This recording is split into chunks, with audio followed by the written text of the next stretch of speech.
She said you might. Let's get standard, you know. To call the regular monthly meeting of the Board of Trustees to order. Before we begin, Kevin Key is running a little late tonight. His son is in surgery and he's in recovery, and we're hoping that he's going to be here shortly. But just be thinking about him and his family and praying for them as he's undergoing surgery at this time. So with that, Ms. Kessler is going to fill in for Kevin on the invocation and pledge of allegiance. So at this time I would ask Cindy to lead us. Let's pray. Our gracious Heavenly Father, as we gather tonight for this season that draws at the end of school, as teachers take a break and students take a break, I pray that they will be safe throughout the summer and get all the rest they need and come back replenished this fall. And Father, for this board, as we go into the session tonight, may we keep our ears open and listen intensely to the things that we lie before us. May our decisions be based on what is best for Lexington 2 and our students. And Father, we give you the honor and glory of this day and every day. And it's in Jesus' name I pray. Amen.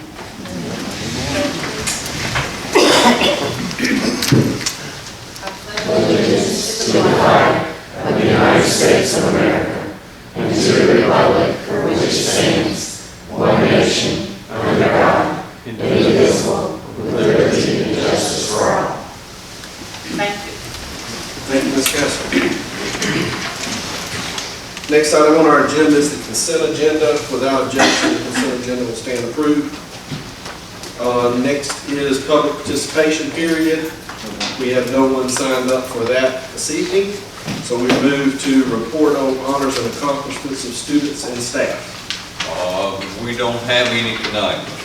Mr. Van, may I take a minute? I just want to point out something to those of you who might not know this, but we have a familiar face in the room tonight, Callie Liskuski. She's not Liskuski, Jumper.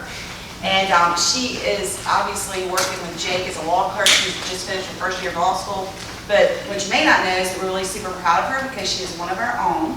She graduated from Brooklyn Casey High School about 5 years ago, and she also was the student body president at that time. So she's obviously still being very successful, and I'm really glad to see her working with Jake.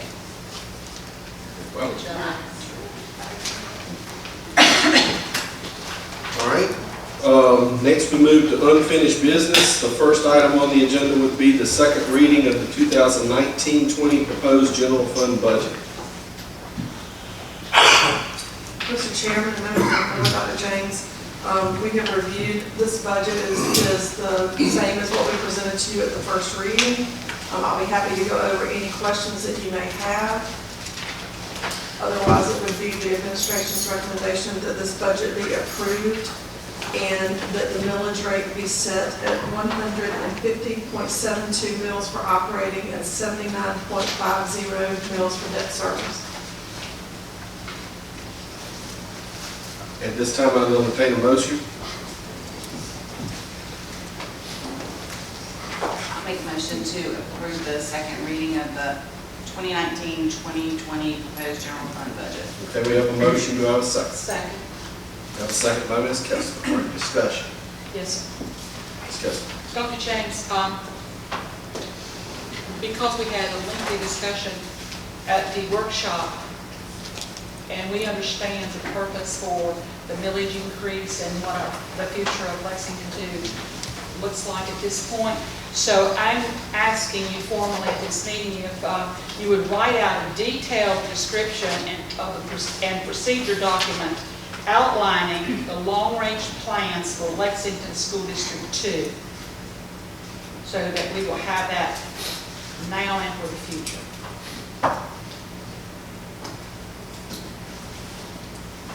I'm not ignoring you. I'm trying to. I understand.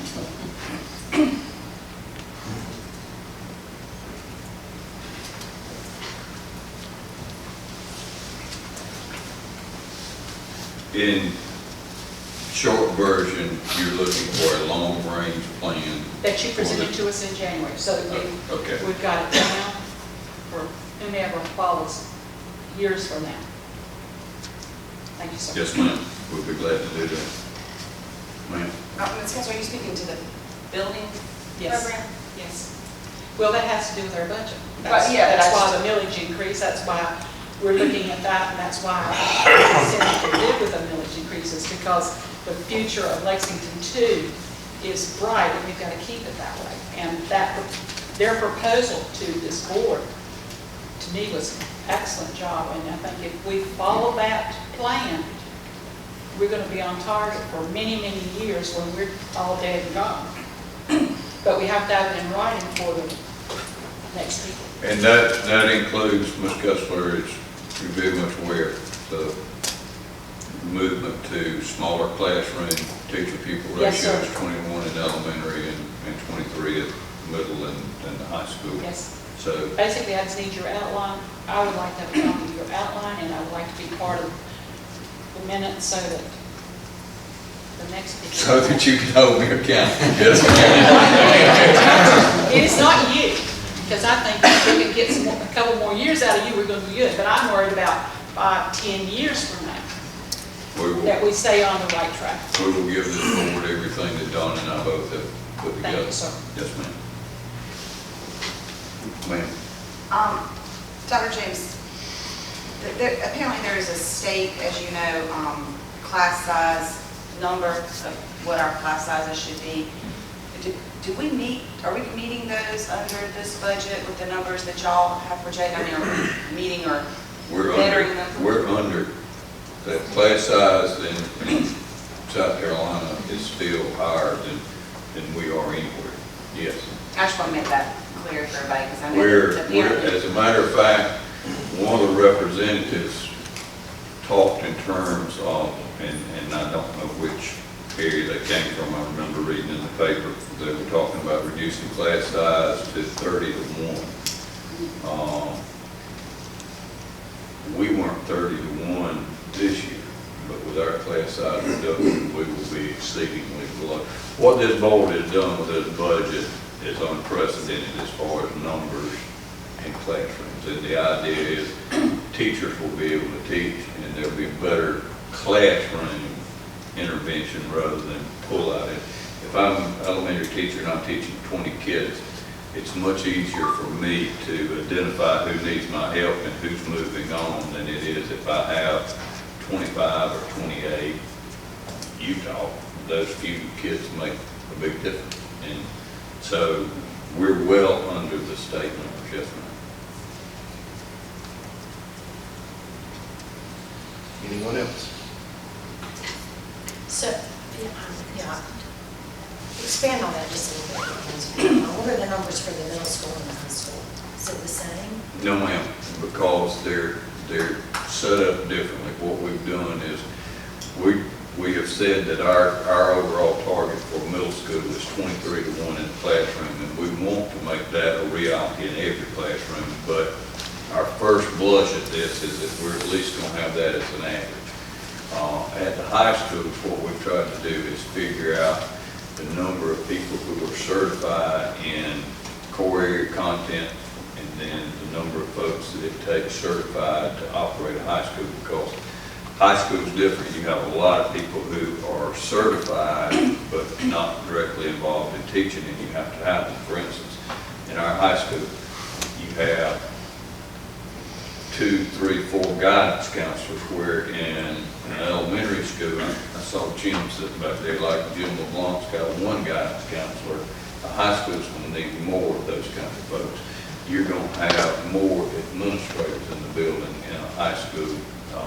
People who have to have a certification but not necessarily involved in teaching. So what we're trying to do is make certain that we've got a small teaching number, but that we've got a small number as far as the support kind of people, particularly the guidance. And then the thing that we asked for, the 4 meals that are allowable, was for mental health, and to have somebody that's a true mental health expert, that when kids need somebody that is more than a regular guidance counselor can have, somebody that can refer them to a physician, or somebody that can refer them to outside help. So high schools are so much different. That's the reason the number looks lower for high schools. If you look at the numbers we gave you, they're lower than, they look lower than elementary or middle, but in reality, they aren't lower because it takes so many different kinds of certifications to operate a high school. Okay. All right. So what is your projected, just an average number for your core classes in high school? I gave that to the board, and I think there was 22 or 23 to 1 for core content and 17 to 1 overall. overall, I think that's right. It was That's below the, it was below the. That's the average. Average, Yeah, Okay. right now, with a goal to working to that. yeah. Okay. But it is below the middle schools, but the reason that, and it is, I mean, it just looks that way, it is that way, but it takes so many different people in high school, and then, you know, you got some high school courses that, you know, you have advanced physics or calculus or whatever, and that's gonna be a smaller class than ours. So you have to allow for more FTEs for high school folks to make up for the fact that the more advanced courses have fewer number of kids. And you may have a PE class that's got 35 in it. Well, that tells you about state. State allows between 40 and 50 for special areas, PE, music, band, those things. So we're well below what the state says. I think our folks are going to be happy.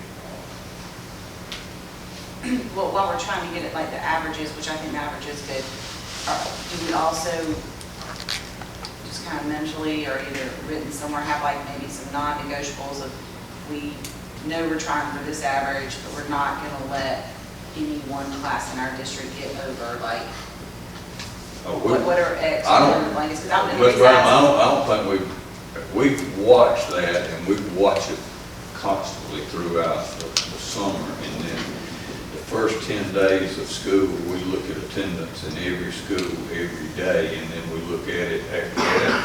We space out the days, but the first 10 days, we take everybody's attendance every day and watch the classes, because what we don't want to do is end up and you've got an algebra 1 class, and we know that class is an end-of-course test class. It counts for the kid, it counts for the school.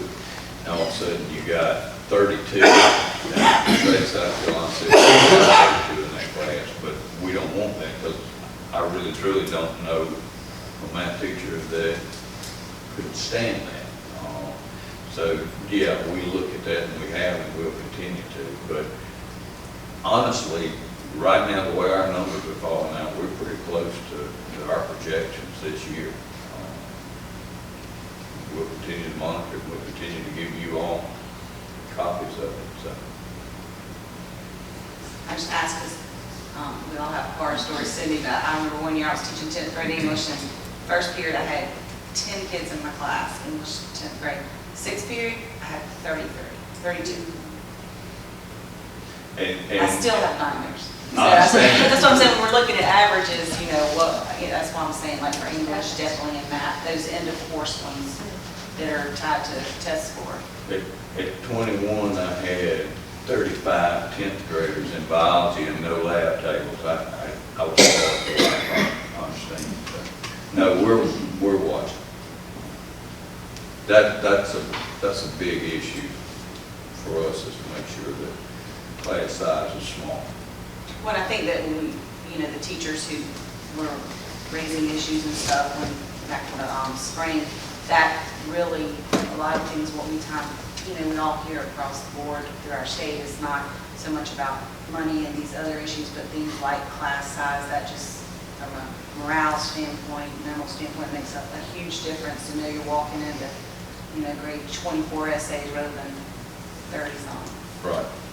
And hopefully we'll be on target in every classroom, but actually long term I'd like us to be below that. I mean, we're a people business. We don't make the product and we don't buy raw products. So, you know, that's a big part of our thoughts in academic achievement, is if we get class size where it's manageable enough that you do intervention within the classroom. And then I have one more question. Do y'all foresee, I didn't see Joni in them here, but put her on the spot. But do y'all foresee like needing any like additional staff or anything there, or programs? We or will, and we're people gonna for start a that? program there this fall. I've talked with Joni and I talked with Greg Morton, and we're gonna put in a program, environmental science AP at Joni's school, and it'll pick up a lot of kids that have had it there, but right now there's a grant, and we've got a partnership with the University of South Carolina, and the idea behind it is we'll have kids from that kid who wants to work with agriculture in a food desert area to the kid that is answering what I think is two of the biggest questions facing us now is how do you have enough fresh water and how do you produce enough food? You know, in the United States, we're throwing away a pound of food a person a day, and we have kids going to bed hungry at night. So, you know, Don's laying aside an area over there where they'll have a garden, they'll do raised beds, they'll do vertical beds, they'll do hydroponics, they're doing water and soil, they're connected with the University of South Carolina, and we're working on a connection with Clemson, and they've already gotten 2 grants right now. So I don't see the Innovation Center doing anything except continuing to explode with innovative ideas and kids answering questions that haven't even been thought of yet. I just know they've done such a phenomenal job. We've got such an amazing building. There's just so much we put in over there that I just want to make sure we, from our budget standpoint, make sure we're giving them what they need, you know, to continue to grow and be successful and all the things they want to accomplish. Because they're our jewel right now. I think those folks are going to be delighted with what they're getting out of this budget.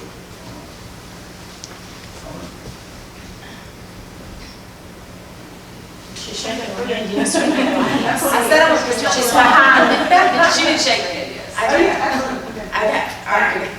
Thank you. We've never put the kind of funding to those programs that we are this year in the history of this district. So, that's... It's amazing, but Joni, I couldn't be over there teaching Wendy honey because I'd weigh 500 pounds. Every time I walk in, it smells like donuts. Well, Mr. Brown's gonna have it smelling more like a vegetable. He's all about healthy food and farm to table, so. Any further questions? All right, we have a motion and a second on the floor for the second and final reading of the 2019-20 proposed general fund budget in the amount of $84,309,589, which will have, as a result, a millage increase of 4.26 mills. So we have the motion in the second. So all those in favor signify by saying aye. Aye. Opposed? Motion carries. Next up on the agenda is consideration of second reading to revisions to board policy JKAA, high school student discipline, and JKAB, elementary and middle school student discipline. Thank you, Mr. Chair, members of the board. We're bringing you tonight basically the same proposed policies for JKAA and JKAB back for second reading. The only thing I would point out to you is the very top one. You see the word circled there. We want to make our policies where kids understand them, and we did that with bomb/explosive device, the firearm. I don't think some of our kids would understand that, so we went back and just said gun/firearm, just to make it kid friendly, so they would understand what we're asking them. I'll be happy to take any questions at this time. Mr. Chairman, I motion that the board approve the administration's recommendation for approval for the second and final reading of the revision of the board policy JKAA and JKAB related to student discipline. All right, we have a motion. Do we have a second? Have a second by Mr. Key. Any discussion? Being none, all those in favor signify by saying aye. Aye. Opposed? Motion carries. Next on our agenda is an update on the bidding of the house renewal on Delmar Street. Mr. Chair, members of the board, Dr. James, I just want to give you an update on the fact that what we thought was, we thought we were in good shape on being able to sell the house that we purchased on Delmar so that we can enlarge the playground at Saluda River Academy of the Arts. But what happened was we were anticipating one of the moving companies giving us a bid and basically buying the house. That moving company has kind of moved into a position of negotiation, and it kind of caught us off guard. We had advertised it, but we had advertised it on Skibo, and what we're planning to do now is try to get more local participation, is to advertise it in the local papers. And hopefully we will be able to give someone an exceptionally good deal on a house that the mover assures us has value, and that obviously the cost of moving the house depends on how far they have to move. But if someone has a lot there close to Saluda River, this will be an exceptionally good investment for someone. So I just want to let you know that we had no bidders on the first advertisement, so we're now going to go in and advertise in some of the local papers with hopes that we'll be able to have a win-win for us and for someone looking for a good investment in the house. So no action is required. That's Okay. All right. Next up on our agenda, we move to new business, which first item is consideration of change of date for the regular monthly meeting in August. We don't meet in July, so. Yes. Mr. Bingham, one thing that we look at, we'll have a back-to-school meeting on August the 1st, where the board typically ratifies the hirings over the summer. The way the schedule is set up, we would meet 14 days later on the 15th. We would not have gotten into the school year. Our recommendation is that the board postpone the regular monthly meeting until the 22nd, so that we'd be in school and be able to give the board more current information about numbers and kids and that. I'll entertain a motion. Mr. Chairman, I make a motion that we approve the administration's recommendation to move the August monthly meeting of the Board of Trustees from August 15th to August 22nd. Rick just checked, she's in town, so. I've been gone on the 15th, so I'll second that. All right, we have a motion and a second. Any discussion? Being none, all those in favor signify by saying aye. Aye. Opposed? Motion carried. So make sure the press is aware that our August meeting will be the 22nd. Next up on our agenda is consideration of the out-of-state travel for an English teacher from Brooklyn Casey High School to attend the AP Summer Institute. Yes, sir, we would recommend that. As the board's aware, AP teachers have to be certified. They have to go through training through the summer. This is the nearest training for an English teacher. We would make a recommendation that the board approve that. With your approval, Mr. Bingham, I'll go ahead and tell you the other one is for guidance counselor for Brooklyn Casey High School. The guidance counselor is trying to implement a new intervention program. She is asked to travel to the annual conference in Boston on June the 29th. They're covering the intervention programs that she's looking at. I think it's worthy and would recommend that the board approve both. Mr.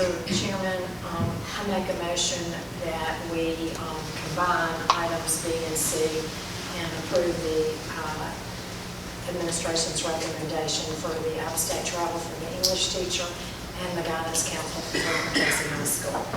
Okay. Motion, have a second. Second by Ms. Bennett. Any discussion?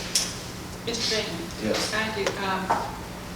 It's not that I regret or hate to spend the money for these people to do all these things, but it seems like every month we are approving multiple travel. I'm just wondering, that's getting pretty expensive on the district, I would assume, is there any way that we can cut down some of the travel, Dr. James? Well, we've talked, Ms. Kessler, to principals, and starting in July, we meet every Wednesday, principals and the cabinet staff. What we want to do is make sure that we're getting our dollars worth. Money is cut back. If we could spend one person or two persons rather than 10 persons, then, you know, there's value there. When we get an opportunity for something like this, you know, we're kind of at the mercy of the AP folks and where they hold, because they're bringing people from all over, and we need that certification. The guidance piece of it, what we've asked is that the guidance counselor bring back what she finds out and shares it with the guidance counselors that we've got all over. So in essence, you know, we're getting all of our guidance folks some information from a national conference. One of the things that I've asked Dr. Brooks to consider is, one of the things we did here in the past, it's not new or innovative, but as people travel and go places, that we get some sort of report about what did you get for it, how can we use it in the district, who else in this district could benefit from it. So we're looking at those things, and we're looking at sharing information so the information doesn't not only stay in one classroom, but it doesn't stay in one building. So that's two parts. Yes, we're trying to reduce the overall dollar amount, but we're trying to increase the dollar value by sharing the information. I like that, and I know that there's times that they have to do it, and I realize these are two of them that would need to go. And if the intervention program turns out as well as it could, it will be money well spent. I understand that. Speaking of the money well spent, just a question as far as the monies that are budgeted. We've got, and I don't know where it is in the line item, but you got an amount for the year? We do. There's a lot of ways that our folks travel, and we try to make the board aware of most everything. Some things don't come to the board, but anytime it has general fund money, any amount of general fund money, we bring it to the board. A lot of times they'll travel on Title I money. Ms. Gunner puts all that together, and there's required seminars and required trainings and required classes that go with that federal money, that you only get the money if your people attend. And so sometimes what happens is when folks travel, it will be different pieces of money that's put together to get them there. The short answer to your question is, yes, we do have line items in travel based on past history, but one of the things that Marty and I started talking about in January, how do we reduce that amount, and how do we get that dollar value by sharing the information, looking at the numbers we send, and then justifying why we're going. So I think we have begun what will be the new fiscal year, July 1, the travel that's July 1 through the remainder of the year. We spent a lot more time looking at it, questioning it, figuring out how we can do it. And so I think we'll see savings there, but I think what's better than that, we'll see a sharing of information that we hadn't necessarily always gotten before. I just want, it may, I mean, I didn't know what the number was. I didn't remember if that's been given, but you knew. And if you ask me off the top of my head, I can tell you. But whatever that number is, to say funds are available in whatever. Right, and we'll never bring you anything that we don't have money for. Correct. We'll never let travel run over. I understand, right, okay. And like you said, there's different pots that you put the money from. Yes, sir. Okay. And some of it, like I said, some of those federal programs is required, so, you know, we're just bringing it, asking for your blessing to meet the criteria of what the money is set up for.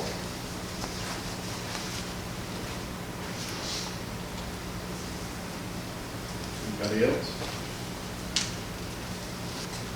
All right, we have a motion and a second for both items B and C for the out-of-state travel. All those in favor signify by saying aye. Aye. Opposed? Motion carries. Next up is consideration of potential addition at Northside Middle School. Mr. Chair, members of the board, Dr. James, you've already heard that, we have a long-term goal of making Lexington 2 the best publicly funded private school district in the state of South Carolina. And we're serious about that. And, one of the things that happens with that sometimes is, when you lower class sizes, obviously you got to have more classrooms. So what we realized with the addition of a couple teachers at Northside Middle School is that we now have teachers in every classroom according to the principal. They've had to assign teachers, put teachers in the science labs, so we have no more room for growth there. So we would like to go ahead and get ahead of the curve and start planning for either a 2 or 4 classroom addition.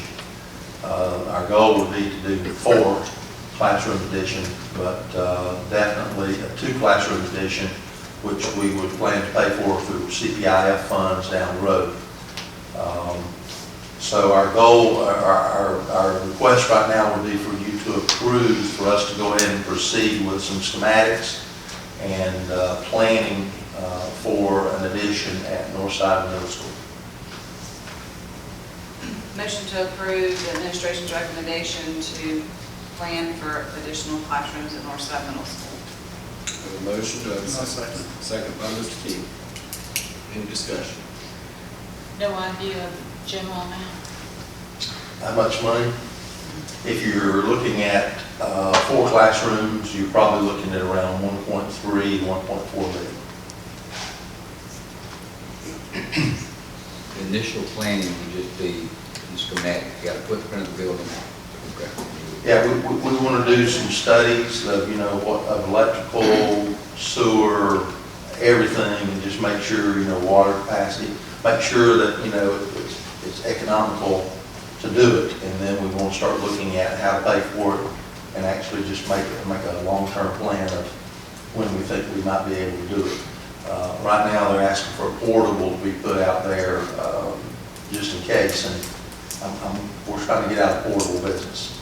So I've talked to some of our folks, and we think we can make it happen with ease. Don, but it would make more sense to try to do 4 when we go in, right? Because, I would assume we add 2 now, and 5 years from now, it's like triple what we probably would have paid just to do Yeah, that one time. the only thing is that building is laid out on an E. So you're looking at, if you're doing 4, you got to build on the end of 2 hallways. And if you recall, there's a covered walkway that goes through. Part of what we're discussing is, in that middle hallway, do you incorporate that breezeway through the building, which would obviously enhance our security. And, we could put some security fencing there. So we're looking at all of that. Northside and the Busby Creative Arts Academy, neither one of them really got a whole lot of money because they're the newest facilities that we had. So it just makes sense for us to go back and look at, if we're going to add on, let's look at security and all of that as well. So, I think that ideally we would do 4, but if we can't afford it, 2 would probably be sufficient for now.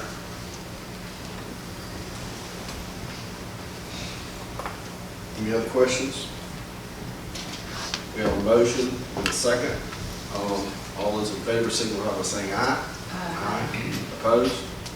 Motion carries. Next is consideration of installation of a new sound system in the cafeteria at Busby Creative Arts Academy.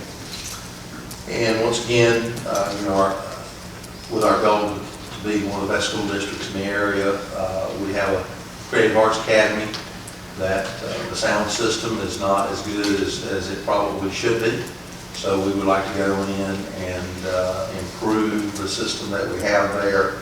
The system is old. The wireless microphones that they have is on a frequency that will be actually in violation of FCC. So we want to try to get ahead of that as well.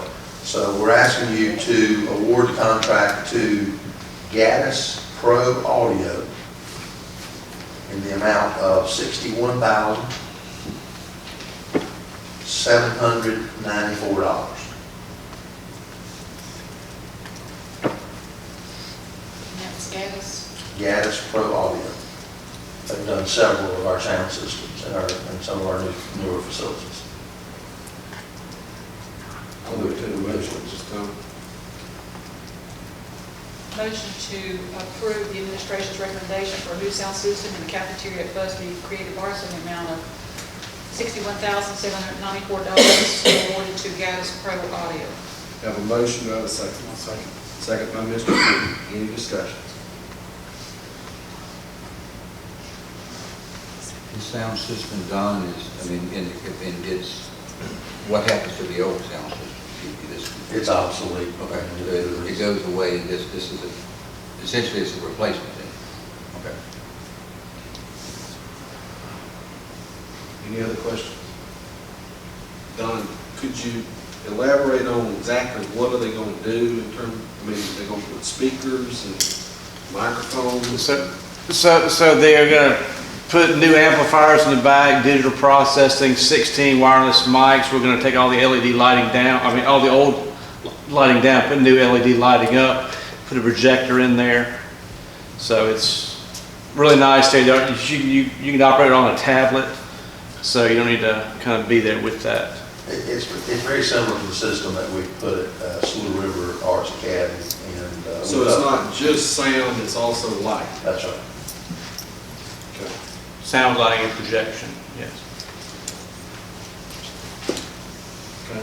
Any other questions?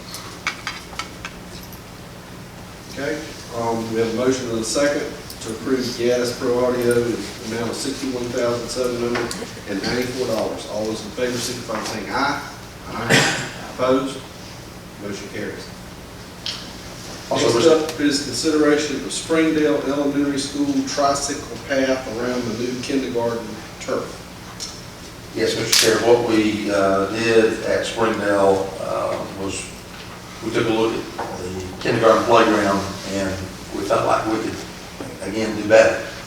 So we asked you for some money to go in and put some turf underneath the shed and around the playground equipment that they had there. And put some ADA accessible equipment in, both on the kindergarten playground and the regular playground. But what we would like to do now is go in and just finish this project around the kindergarten playground and put a tricycle path around it so that the students can use the tricycles that they typically have in the younger programs as part of their development. So we'd like to ask that you award that contract to Michael Smith in the amount of $4,600. It'll be a concrete trike path, 4 foot wide.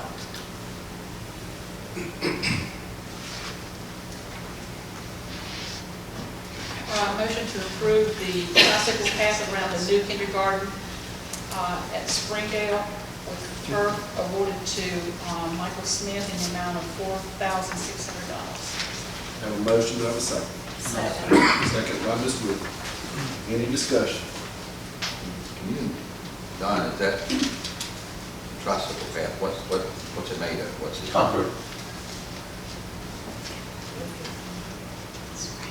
Okay. And it's typical for what we do on the kindergarten playground. I just wasn't a lot of money, so I was trying to figure out how big it is, you know. Well, we're making it as big as we can make it.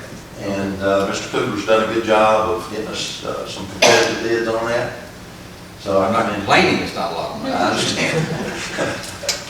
It just makes sense to do it, no more money than it is, and to give those kids the same opportunities that we have in a lot of our other schools.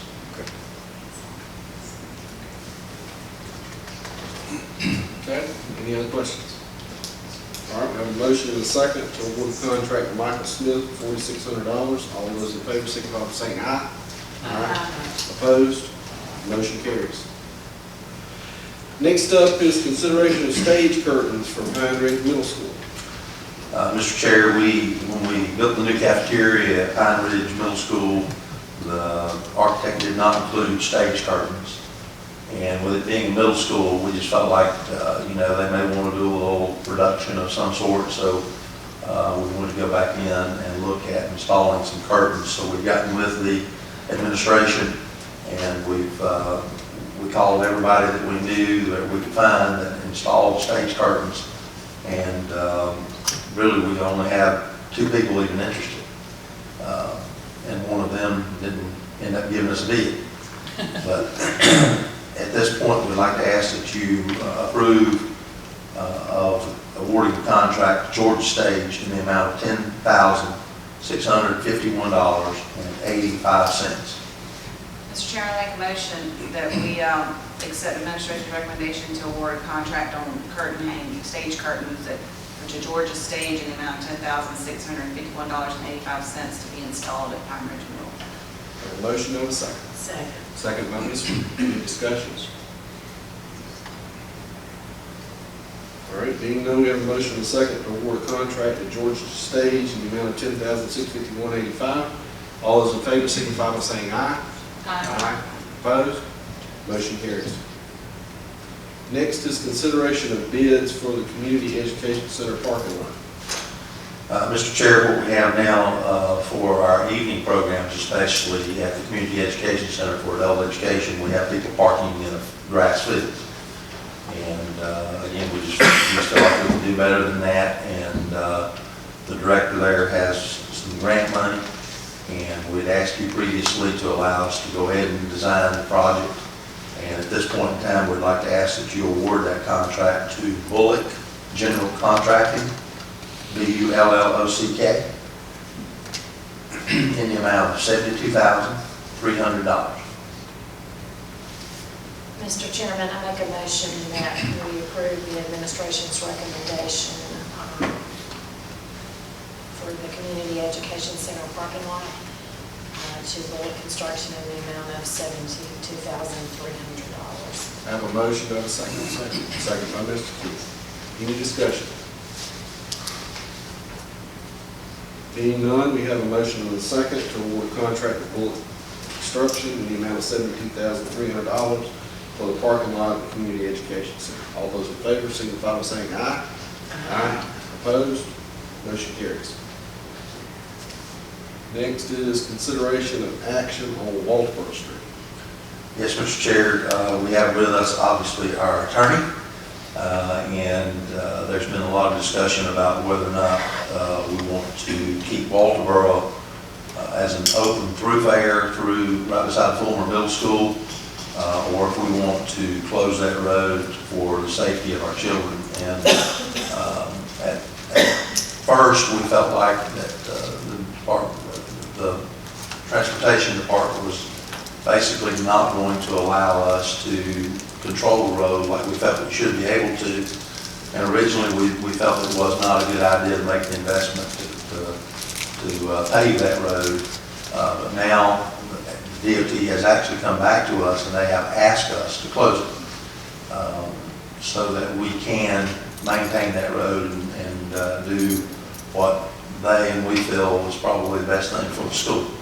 So at this time, Mr. Moore has been working on the paperwork, and he may want to give you a little bit more information about where we are in the process.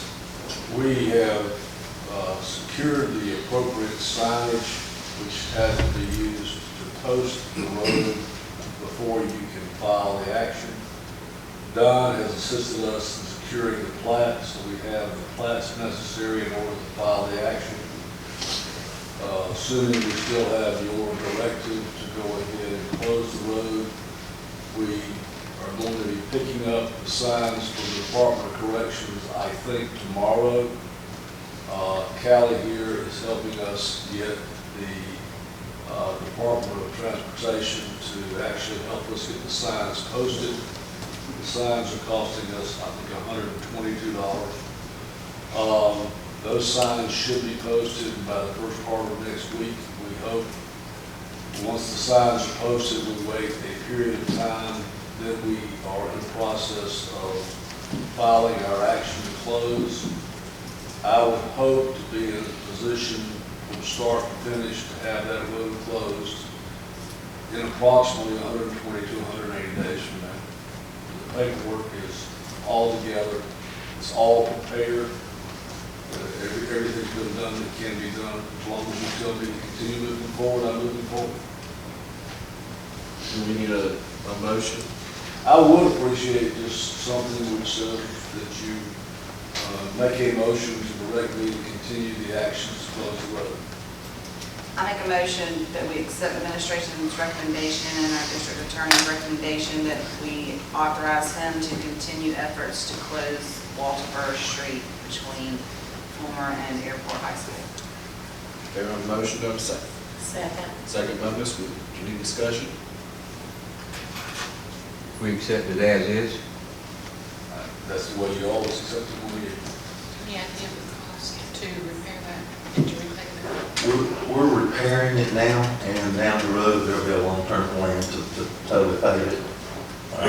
Unfortunately, we want to make sure that we finish all of our other projects first. You say what we're repairing is what was damaged from the construction traffic? Yes, sir. And from just normal wear. I mean, that road wasn't in great shape anyway. But, It's never been resurfaced. yeah.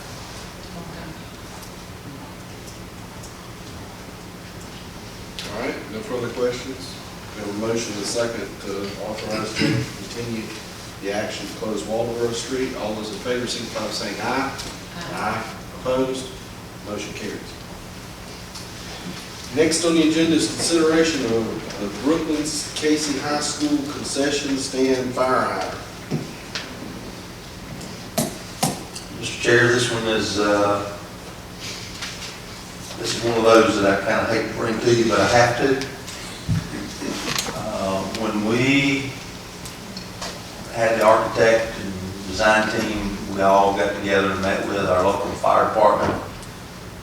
We had a plan that we were going to basically put in a new concession stand, the new press box that we put in for the baseball complex, matched the softball that we already had. And the local fire marshal was going to basically fight the fire from the road that exists and pull the hose through the gate that we put in.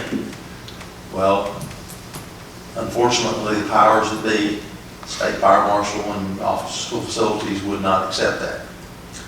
So they made us cut in a road that had to be built to the standard to hold a fire truck. And now they're making us put in a fire hydrant. And I don't want to get up on my platform here, but we're almost going to have as much in the road and the fire hydrant as the building is worth. But sometimes my cries fall on deaf ears, and I guess in hindsight, maybe we should have done a little more digging before we did it. I don't know that it would have changed anything. We probably still would have done it. But anyway, I'm asking that you approve of installing a fire hydrant and award that to Thompson Turner in the amount of $78,508. Ms. Dawn, is it normal that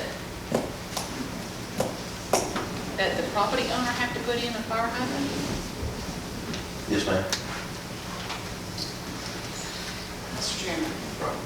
Dion, is there, and I just don't know, but I do know we have Mr. Kugler with us who has experience in these matters. Is there any kind of appeals process with OSF at the We've state tried. fire marshal? I mean, particularly if our local municipality had a plan and it's approved by our local guys, we have no, like, petition the court or something. Is there anything we can do? Or they're just basically regulatory, you just need to do what they want? Motion to approve. Second. Shall we do it? So, Okay, we have a motion to approve. I'm sorry, I didn't complete that, but I would be glad to. Motion to approve the administration's recommendation to install the fire hydrant reluctantly at Brooklyn Casey High School for the amount of $78,508 to Thompson Turner. And side note, Thompson Turner's We making have a a pretty motion, good do on I have a this. second? I seconded it. I already left you off So, before she finished. so Don, where to and from? Are they coming off, they're requiring, what, a 6-inch main? Or how many feet of pipe are we talking about? Bill, you can probably answer that easier than I can. I mean, what's required for a 500, is it a 6 or a 4? It's got to be a 6, Six. but it could be bigger if it depends on how much fire flow you've got to have for the facility. I'm not, Howard, do you know? Have you seen the specifications? I've seen it, but I can't remember. I can't remember either. Does the fire hydrant for just the concession stand? That gets used probably 15 times a year. My Yes, ma'am. guess, I can't speak exactly to it, but my guess, because we just did all those new water lines on the avenues, and they pretty much ran down the avenues. So my guess is that they're not just having to come out to 7th Street, they're also got to either go to Indigo, or they got to go up to K Avenue or Yeah, we basically got to come down, I think, the 7th Street, go into the parking lot, and then down the new road we just put. So it's not just like a little stub with a fire hydrant, they've got to extend the line out to get to that spot, because there's no house there. The houses were fed off the avenue side, so there wasn't a line run necessarily down along the school. And there's a fire hydrant right there at the gate that we put in, across the road, that we were going to basically fire from. That wasn't accepted after the fact. And how far away is it? Several hundred feet. You remember how? It's more than 400. I think it is. I think 400 was what was in my mind. They went over 400 feet. And one of the reasons the cost is so high is there's so many utilities, underground utilities, you gotta work around. You just can't go to trench it. You gotta work around all those utility elements. I don't get that though, if it's 400 feet, I mean, that's, You can't go over 250 each way. It's 500 on total. but 500 It's total. 250 each way. You can only go for concessions. There's no, you got your hand up, wait a minute. I mean, they've been using this thing for a while now, so they can just come Well, in we at used any it for a time. year. Or they can come in at any time and just say, hey, oh, by the way, you gotta go back and do this. No, they wouldn't. It was a conditional occupancy. It's been built a year. We've used it one season. And the conditional occupancy was that we would basically put this in, put the road in, and then put the fire hydrant in. This is just for the concession. You said like a fire suppression system wouldn't suffice. I mean, they're not cheap either, but No, we've had our civil engineer look at every option. We beat this thing to death. Is the road in? Is that the concrete that's right in front? It's not concrete. What is that? It's gravel. It's between the softball field and the, what do you call that other, the practice field? It's something. Oh, yeah, the old cage. Cage. There's a road that goes right from the parking lot between the softball field and the cage straight toward that new concession stand. It is what it is. We've followed it and followed it and followed it, so we fight it here all night, but it's not gonna change. I appreciate your efforts. Okay, we have a motion and a second to award Thompson Turner the contract for $78,508. All those in favor, signify by saying aye. Aye. Opposed? Motion carries. Next up is consideration of Northside Middle School dishwasher. Mr. Chair, the administration recommends awarding the contract to replace the dishwasher at Northside Middle School and award the contract to Douglas Equipment in the amount of $37,971. $37,971, Douglas Equipment. Motion to approve, administration's recommendation for Douglas Equipment, get the contract from Northside Middle School dishwashing in the amount of $37,971. Have a motion, do I have a second? Second by Mr. Keith. Any discussion?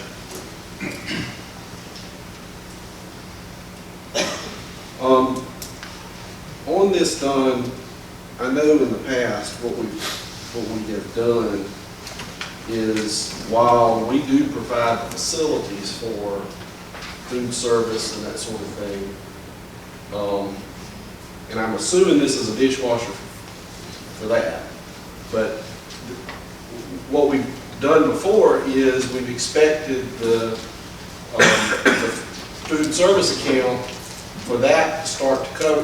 We need to make sure that the cost of the meals and the cost of those things are sufficient, because they're using that to prepare the meals and to clean up afterwards and whatnot, and it should be there that we're collecting enough to actually serve the food and prepare the food.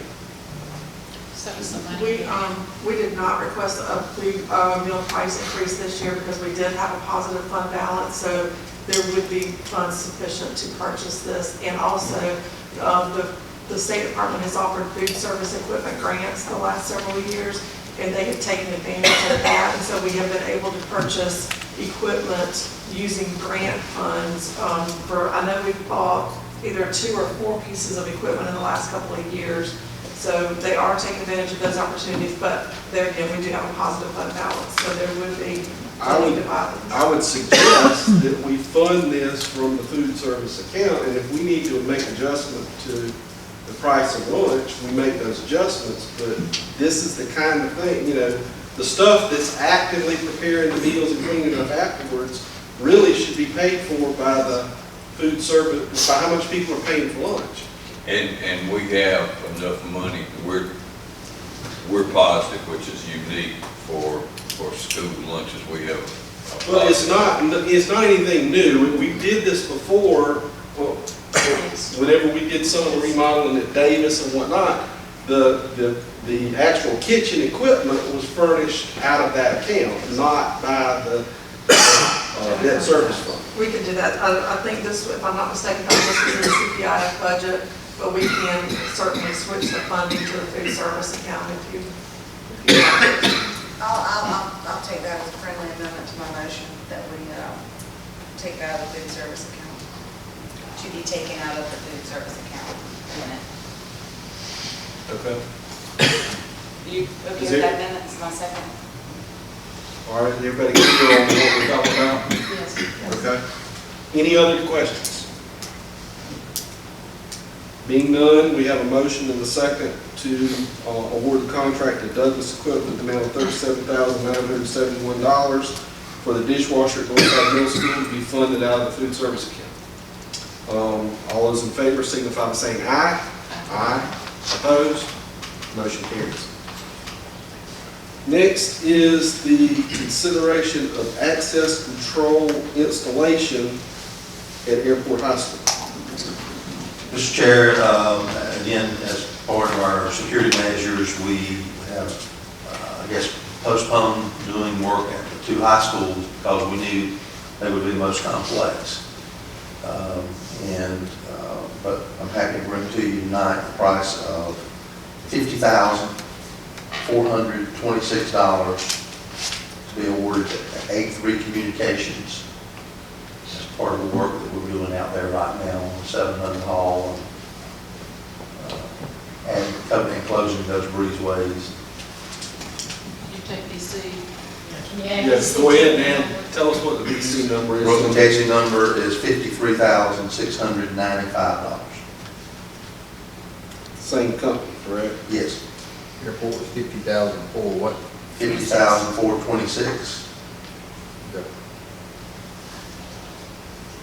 I make a motion to accept administration's recommendation to award the contracts to A3 Communications at Airport High School and at Brooklyn Heights High School in the amounts stated on the record. You have a motion and a second. Second. And a second by Mr. Key. Any discussion?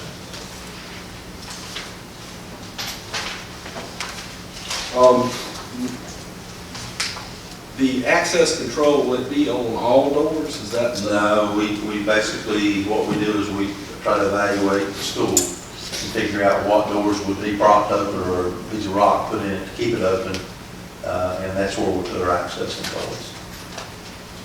And anything coming in from a parking lot, a faculty parking lot or a student parking lot, we try to put an easy way for them to get in from those parking lots Obviously, we always put them on front doors with A phones.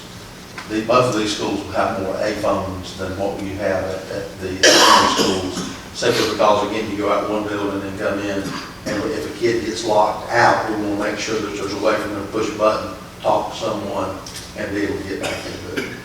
So it's a little more complex. When they do this, they monitor the doors holding open, so if somebody does prop the door, it's going to beep at somebody. We have that capability, yes. Any other questions? Private chat. Y'all are just making it hard to cut class. I don't know why. We were laughing. Little bit of at you, humor so, down there. yeah. And then this would said our children would have figured out how to get around the system. Callie would be able to figure out how to get around the system. All right, we have a motion and a second to award A3 Communications the access control installation at airport in the amount of $50,426 and at BC in the amount of $53,695. All in favor, signify by saying aye. Aye. Opposed? Motion carries. Mr. Chairman, I make a motion that we accept Mr. Hinton's. We got one more that was added to the agenda. Jim, I'll- Consideration of the contract to install an emergency responder radio enhancement at Congaree Woods and Wood. Yes, Mr. Chair, what happened was, back then this past school year, we had one of the HVAC units to smoke up the area, and with the Excel fire alarm, we had the fire department to respond, and they found out that they could not communicate once they got inside the building. So what the new requirement that we've had to deal with at all of our facilities when we've gone in and worked on, this is one of the schools we worked on, when we did it so early, they weren't requiring the radio enhancement. But all of the projects after this, they started requiring that we go in and do this. So we made a commitment to that fire department that we would try to go back in at this school, Pine Ridge Middle School, Congaree Elementary, and I think the alternative school will be the only ones that won't have it. So our goal is to try to put it in everywhere. So this is our first opportunity to do that here, to see what we're going to do it, see what we can do it. We want to do it while we're doing the sprinkler system out there. So that's why I wanted to go ahead and get it approved if we could.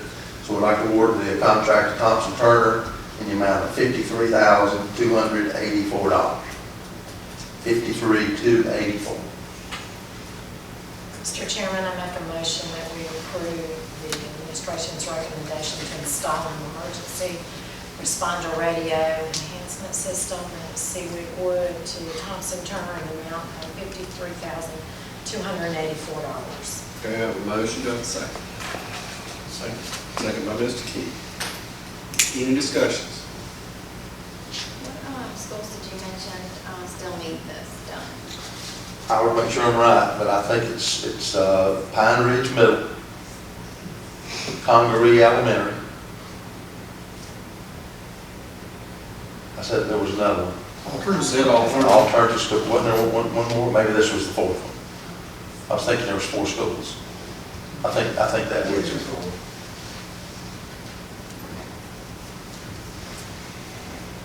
Any other questions?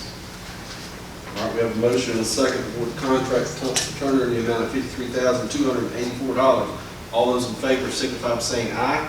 Aye. Opposed? Motion carries. Now, Ms. Mr. Fanning. Chairman, I make a motion that we accept Mr. Hinton's report to improve all the overnight or out-of-state travel requested by our high schools and our middle school. Okay, we have a motion, do I have a second? Second. Second by Ms. Wood. Any discussion? Being none, all those in favor signify by saying aye. Aye. Opposed? Motion carries. All right, next is administrative divisional reports. We move right on down to finance and the monthly financial reports. Yes, Mr. Chairman, members of the board, you will see, I put at this spot an updated revenue statement. We have not received the detail on the tax receipts for the month of May whenever I provided the other report. You'll see that through May 31st, we had received 94.48% of our budgeted revenue for the year. Any questions? Moving to the expenditure report. Through May, we were actually a little bit lower percentage-wise than last year at 80.69% of our expenditures for the year at the end of May.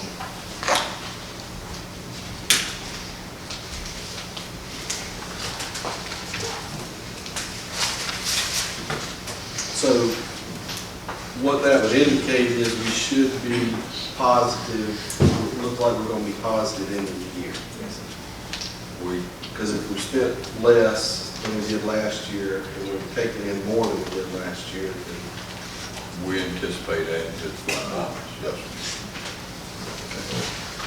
I think we have 3 more payrolls, and then obviously we'll have, after July 1st, we'll still be able to issue checks on this money through the end of July, but we will have some good numbers for you in the August meeting for where we are. but nothing at this point would indicate anything but positive. Correct. At this point, it's real positive. Okay. The next page is the, that you have, it's not projected as a pupil activity fund by school.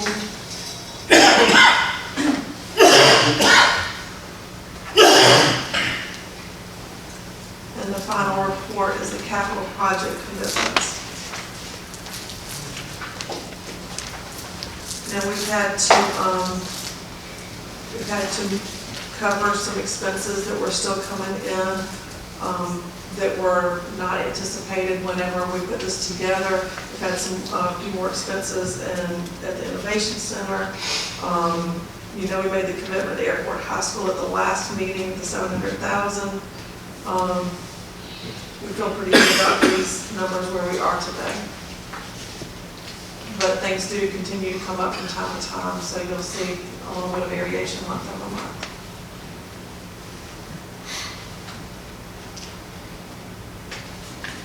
I also went in and adjusted the interest number. Previously, we've been reporting at $250,000. We've been doing pretty well earning interest on our funds with the LGIP account. So we actually, since November, have collected $600,000. Good job.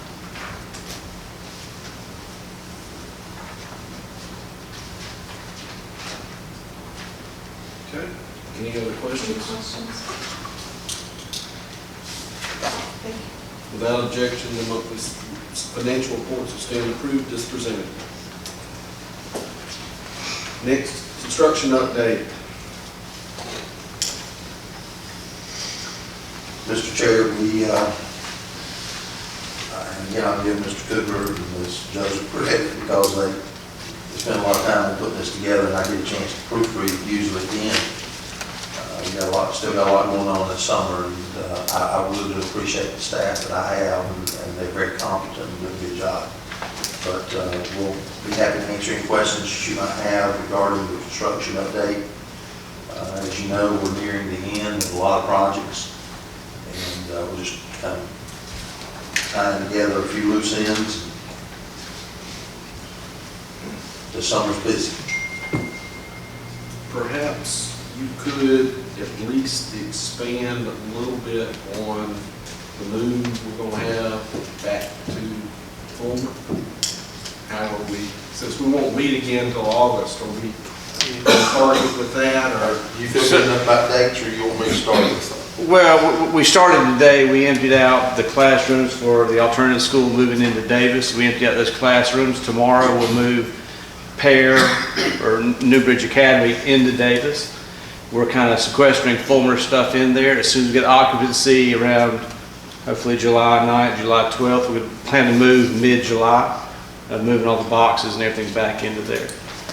So, and then furniture's arriving shortly thereafter. Furniture's arriving around July 25th, that week is the 25th right now, which is early, and we're pleased with that. So everything Fulmer's coming together very well. It's good. So teachers will be able to get in their classrooms prior to the start of school. Yes, ma'am. if we pass inspection like we anticipate. Has that been communicated to them? Megan has been involved, very involved in our meetings. She comes almost every week, and she's very aware of that. She is, but are the teachers? I would assume so.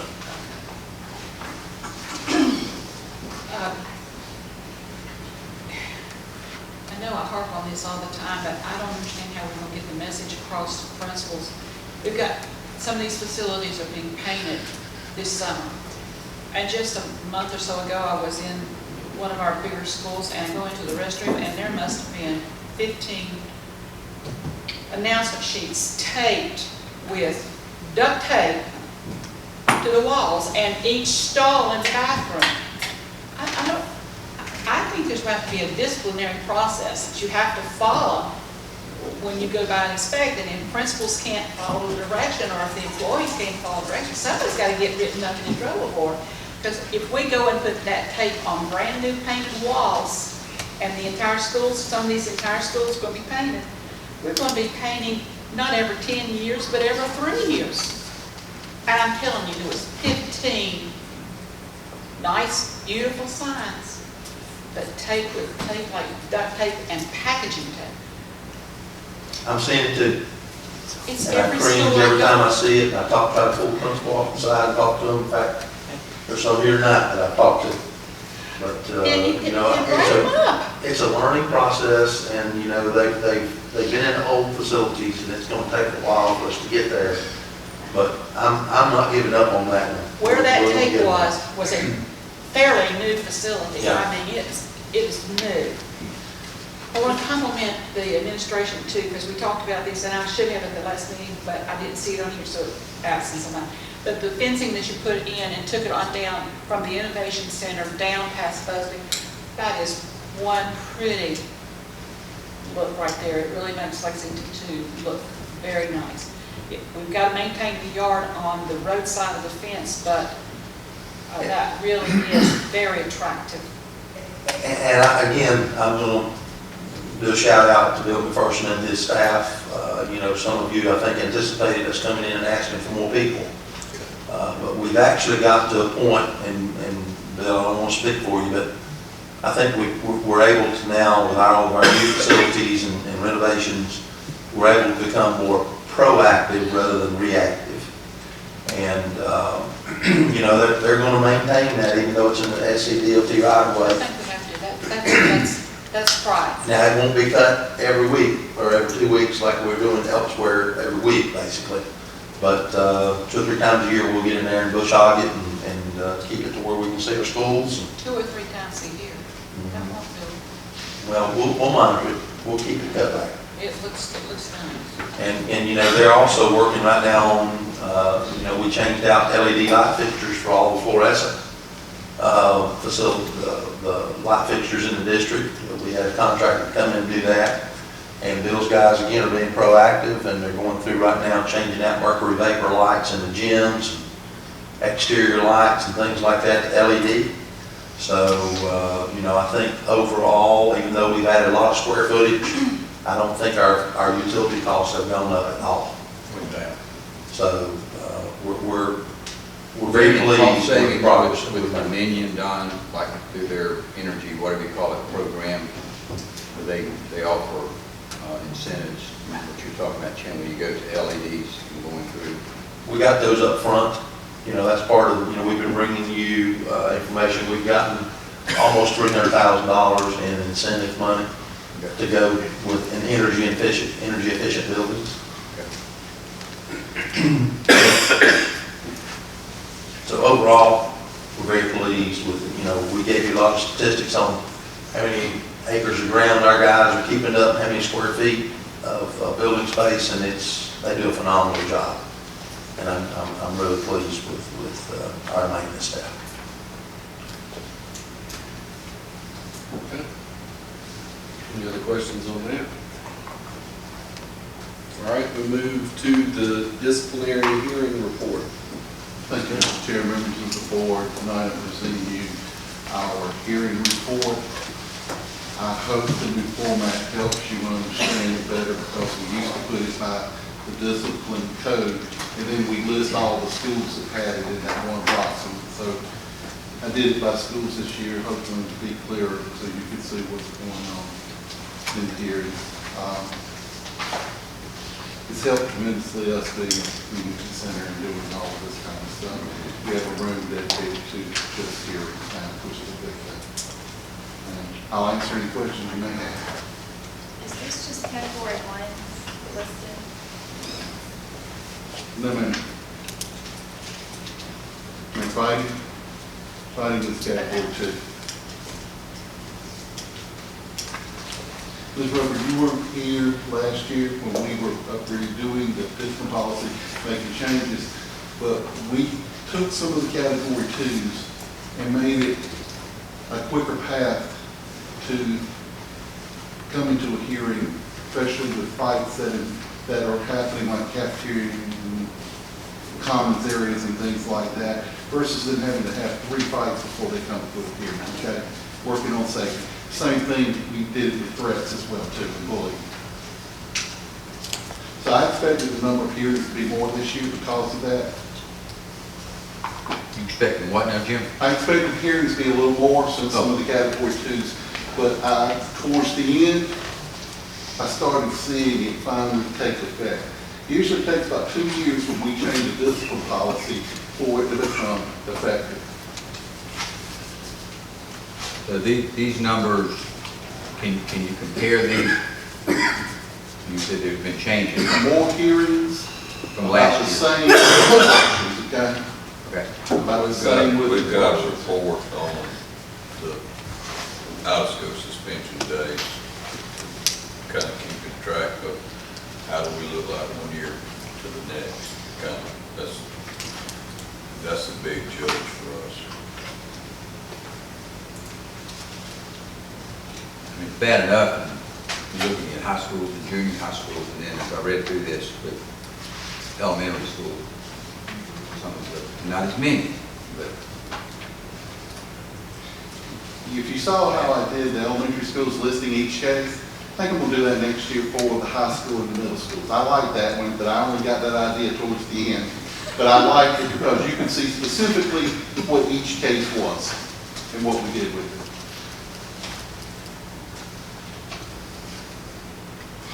And just an FYI, we'll start readmitting these kids starting next week and finish up the week after the 4th. And we go through and they have to come in for a hearing.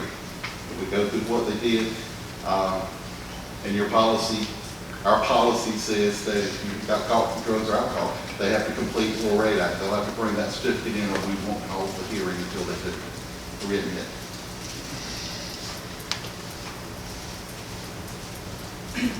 And Mr. Chairman, to Mr. Summers' point, I think that's why this board was administration bringing it to us was very thoughtful and going ahead and starting to put some more money towards our mental health counseling and situation type things.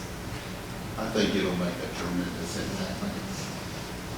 I was thrilled to death to hear about that being part of it. Any other questions? All right, we'll move next item up. It is executive session. Mr. Chair, I make a motion that the Board of Trustees enter into executive session for the following: consideration of legal matters, consideration of personal appointments and resignations, consideration of expulsion appeal, discussion of contractual matters, discussion of property matters. Okay, we are now in executive session and